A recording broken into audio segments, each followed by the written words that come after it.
আজ আমি পটলের পুর ভরা পটল ফ্রাই করব। কাউরে দাওয়াত দিলি বলে আমাদের পটলের রেসিপিটা খাওয়াতে হবে। ঠিক আছে, আমি ভিডিওটাই করি, তোমরা ঘরে বসেই খাবে। আমরা এরকম করে সবগুলো পটলের ছুলে নেব। অল্প অল্প করে ছোলা যায়, কিন্তু পুরাটা ছুললে পটলটা নরম থাকবে। আর লবণ দিয়ে এটা আধা ঘন্টা ভিজিয়ে রাখলে পটলটা নরম থাকে, কিন্তু আমি একটু সিদ্ধ করে নিই। এভাবে কাটতে হবে।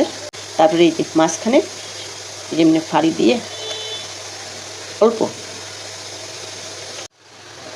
এই যে আমাদের সবগুলি হয়ে গেছে।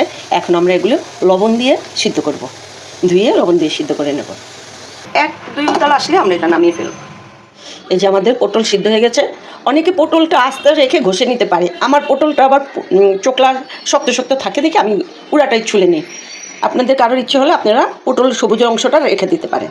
তারপরে এই যে এইভাবে ভিতরের থেকে সব বের করে নিতে হবে।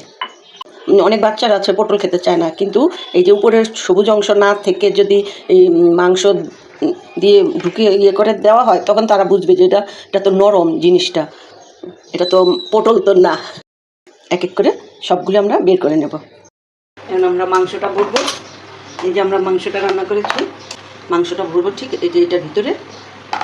এখন মাংসটা সিদ্ধ করে পেঁয়াজ, আদা, রসুন, আর যদি আপনারা ইচ্ছা করেন এই বিচিগুলি, এই যে ভিতরে যে পুরের পটলের যে ভিতরের ইয়াটা সবজিগুলি সেটা দিতে পারেন।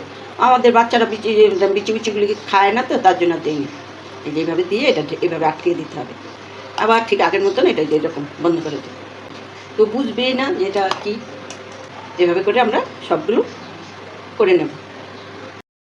এই যে আমাদের সবগুলি পুর ভরা হয়ে গেছে। এখন আমরা এটা ভাজি করব, পিঠালি গলিয়ে ভাজি করব।